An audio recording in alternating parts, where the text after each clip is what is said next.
To begin, it's very important to talk about the similarities of these species, which brings us to this video in this comparison. Probably the most obvious and striking similarity is the fact that both species, when fighting and losing, become more powerful. In the case of the Viltrumites, there's no specific term. In the case of the Saiyans, it's called Zenkai, which is power increase in Japanese. That's the irony that the series is called Invincible, because the more you beat his face in, the more powerful he becomes. But there's a difference, and that's that Viltrumites have advanced healing, allowing them to quickly heal the destruction of bones or muscles, as well as very serious burns. And if they receive medical support, they could be capable of recovering their limbs, as Oliver did when he lost his arm. Whereas the Saiyans didn't have this peculiarity, but rather needed to recover in special machines. Let's now talk about the history of both species, and at what point they converge and separate drastically. On one hand, we have the Saiyans. Their history from the beginning is marked by battles, as the Saiyans inhabited a planet called Planet Sadala, which has its counterpart in Universe 6. However, this planet in Dragon Ball's original universe was devastated by the internal wars that existed among the Saiyans themselves. It became totally uninhabitable, and they were forced to travel and steal another planet, that of the Tuffles, which would later be named Planet Vegeta in honor of their emperor. Although this last part was a small retcon by Super, since the original history of the Saiyans is very different. In Z, we're told that originally they already shared the planet with the Tuffles, who were much more technologically advanced, but ended up being diminished by the Saiyans' physical strength. In the original story, we can see that the Saiyans are painted more as savages and cavemen. In fact, their appearance conveys that. While in Super's small retcon, we can infer that at least they had sufficient technology to be able to travel between planets, which changes the picture quite a bit, as it makes them more civilized. Especially the fact that they used armor, because in Z's first version, they didn't even have that. I'll take both versions for this video, and give a comparison with the Viltrumites from each of them.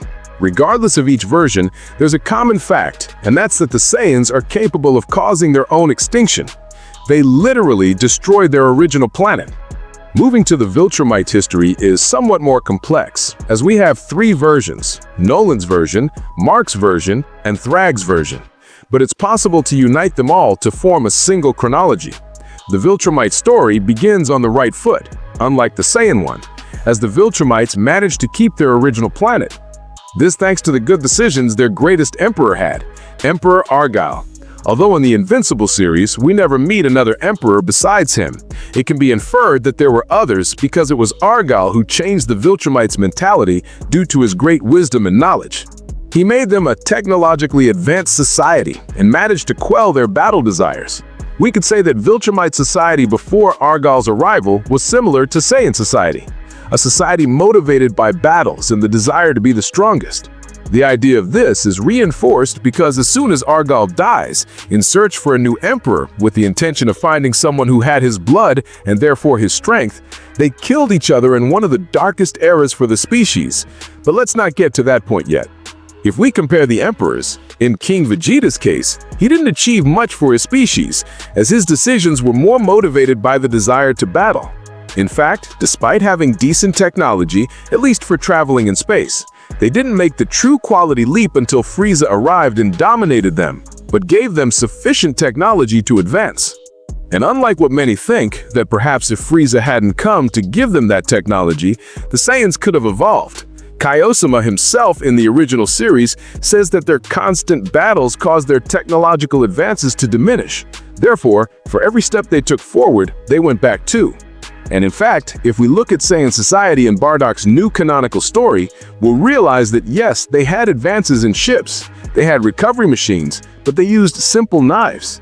Their houses could be like a house you'd find taking a walk in Latin America, so all their technological advances were only dedicated to warfare. This also prevented them from exploiting their own genes, since Saiyan Zenkai occurs when they recover, and base Saiyan healing isn't very good. It's like that of an average human. It takes time. In the case, for example, of pure-blooded Viltrumites, before they got sick with the virus, they could regenerate. They almost didn't need machines, unless they were seriously injured. So the Saiyans, by not investing in medicine, also wasted their own genes, while the Viltrumites had their own doctors, who were the ones who treated Mark when he got sick. Plus, their technology at first was already very advanced. Obviously, they improved much more when they started conquering, but their base was already very good, both socially and medically, ships, etc. The Saiyans barely got machines to recover once Frieza gave them to them, because if not, they'd continue the same. There's another detail that, although it may seem minimal, really changes the situation a lot, and that's that the Saiyans attack brutally without following any strategy or studying a fighting style, except probably the upper class, because Vegeta did have some battle knowledge, although Nappa didn't show it, something the Viltrumites did do, which plainly already gave them an advantage in knowledge and strategy.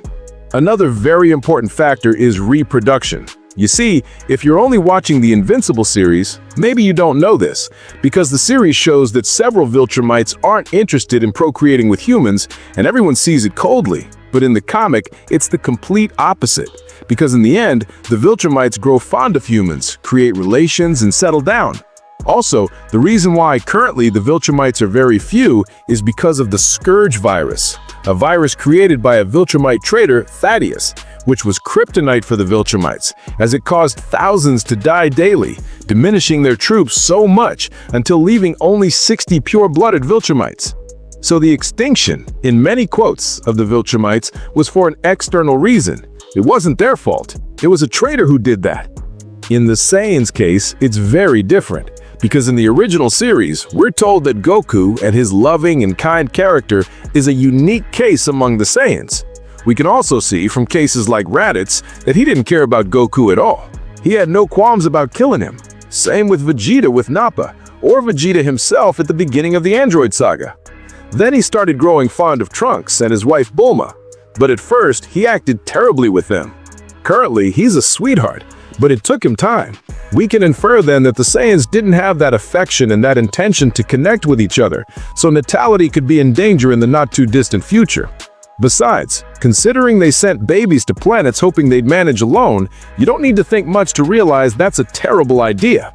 Yes, in theory, the planets were weak, but what if a very powerful enemy emerged there? Literally, our planet is marked as very weak, and extremely powerful characters emerged here. And in fact, in the Granola arc, it's also proven that Saiyans remain savage beasts, despite the fact that, for example, the new Bardock isn't as serious and cold as the old one. In the Viltrumites' case, before their emperor's death, it was a completely normal society. And this can be proven when the Viltrumites, upon marrying humans, easily felt affection and love for their children again, something Saiyans, like Vegeta himself, took time. So in totality, the Viltrumites beat the Saiyans, only that the virus made by a traitor played against them. Before continuing, I'm going to clarify a point that surely some will write me in the comments, which is the massacre that the Viltrumites themselves committed. This act wasn't for the simple desire to kill each other, as did happen with the Saiyans who destroyed their original planet, but rather they were looking for a new emperor. And besides, Thaddeus, after killing Emperor Argall, manipulated Viltrumite society to put a democracy in a council, which was full of corruption.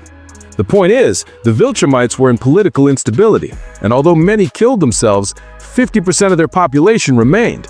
This is a personal opinion of mine, but I think if a similar situation had happened with King Vegeta, the case would have been similar. In case Vegeta wasn't there, they would have killed each other to get a new emperor. I mean, they already destroyed their planet. It's not illogical to think the same. For me, this would be a tie, but the Viltrumites had context behind it, manipulation and other things. Another very, very important point is pride. Because yes, both races have very strong pride, but one of them is biased by that pride, and other is more conscious about it. Why do I say this? Because the Saiyans are sometimes their own enemy. We've seen, for example, in the Cell Saga, where he gives them a Senzu Bean, or also when he let go of Raditz's tail, Vegeta, who allowed Cell to obtain his perfect form. The Viltrumites would never do this. When they've been overcome in battles, they've taken a step back and preferred to flee to regroup. On another occasion, the Regent decided to abandon the battle in order to protect the skull of his former emperor, which, well, Vegeta doesn't have much affection for his species. This last one is extra information, but the point is that the Viltrumites can take a step aside or prefer strategies over fighting solely for pride. This point maybe some underestimate and say it's not that important, but it is, because the Saiyans would even be capable of facing a race that surpasses them and not take a step back to regroup and rethink things, because their pride would prevent it. While the Viltrumites would take the step back, make a new strategy, train, and return to battle. We arrive at the final and most important fact of all. The Viltrumites had vision and decided to conquer planets to generate their own empire. Something the Saiyans didn't do. They conquered planets, sold them, and thus got weapons and improvements, but never had an ambition, a bigger vision of growing their empire. And they had time before Frieza arrived. To finish up, maybe some will comment that the Viltrumites still came close to extinction. But yes, the Viltrumites' extinction wasn't so much their fault. Yes, they had part of the blame, but not the total. First, the traitor Thaddeus created a virus that killed hundreds of thousands of them per day. That same man before manipulated them after killing Argall to create political instability, which caused them to kill each other. And even after this massacre, 50% of their population remained, and they created an entire intergalactic empire. They even planned to have offspring with a race that could give them several children in very little time and that matured quickly. The factors of their extinction escaped their hands. Mostly, they made good decisions. We can't say the same about the Saiyans. Although if you have a different opinion, leave it down here in the comments. Like the video? Don't forget to subscribe.